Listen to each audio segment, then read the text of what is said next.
India's winter session of Parliament began on Monday. Before the session, Prime Minister Narendra Modi said that India has proved democracy can deliver. He urged the opposition to leave behind the disappointment of defeat and raise strong, meaningful issues instead of turning the session into a field of frustration or ego. The opposition wants discussion on SIR, internal security and labour codes, while the government is planning a debate on Vande Mataram. The session will run from December 1st to 19th with 15 sittings and nearly 10 new bills, including the Atomic Energy Bill. In Madhya Pradesh, Dhar district, nearly 4,000 farmers blocked a major highway on Monday, demanding a full loan waiver. The protesters said that if the government can waive loans of big industrialists, then farmers deserve the same support. Traffic was halted for hours and police tried to negotiate with the crowd. Farmers held banners and shouted slogans asking the state to take quick action. Officials said talks will continue, but farmers warned that their agitation will grow stronger if their demands are ignored. The situation remains tense but under control. In the investigation of the Delhi terror blast case, the NIA carried out raids at nearly 10 locations across Shopian, Pulwama and Kulgam in Kashmir. The houses of Maulvi Irfan, Dr. Adil, Dr. Muzammil, Amir Rashid and Jasir Bilar were searched. Jasir is suspected to be the main co-conspirator and is also accused of plotting drone-based attacks. So far, the NIA has arrested 7 people linked to the case. Raids are continuing as agencies search for more evidence and possible links with other handlers. Congress Working Committee member Shashi Tharoor remained absent from another major strategy meeting of the party. His office said he was in Kerala with his 90-year-old mother. Earlier too, he skipped an important meeting on the SIR issue on the same day. He attended a public event with Prime Minister Modi, raising eyebrows within the party. His repeated absence has created discomfort inside the Congress, and discussion about political distancing have grown stronger. Party leaders now want clarity on his stand and commitment. Cyclone Detwa has now weakened into a deep depression, the Indian Meteorological Department said. It is located around 140 km from Chennai and nearly 90 km from Puducherry. Heavy rain and flooding have already caused 3 deaths in Tamil Nadu, while schools in Puducherry have been closed.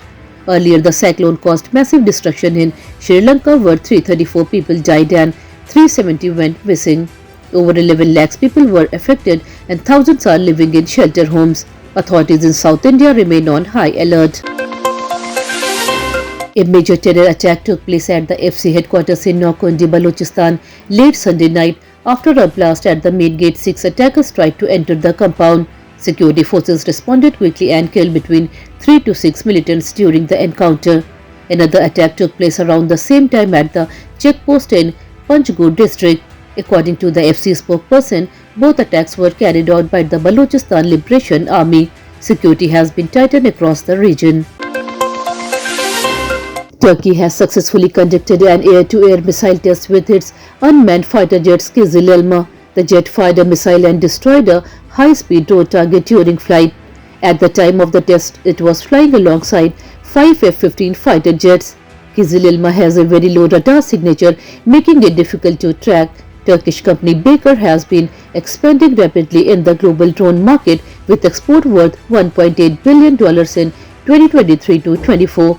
The successful test is seen as a major boost for Turkey's defense capabilities.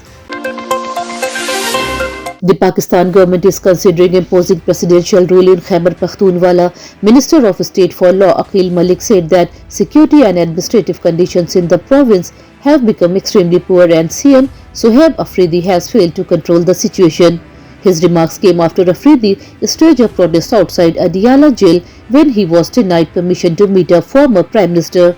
Tensions between the central government and provincial leadership have increased, raising fear of political instability in the region. Around 25,000 people held a massive demonstration in the German city of Gießen against the far-right party AfD's new youth wing Generation Germany. Protesters gathered outside the event venue, shouting slogans and demanding action against extremist ideology. To control the situation, nearly 5,000 police officers were deployed. Several officers were injured after stones were thrown. Police used water cannon and pepper spray to disperse violent groups.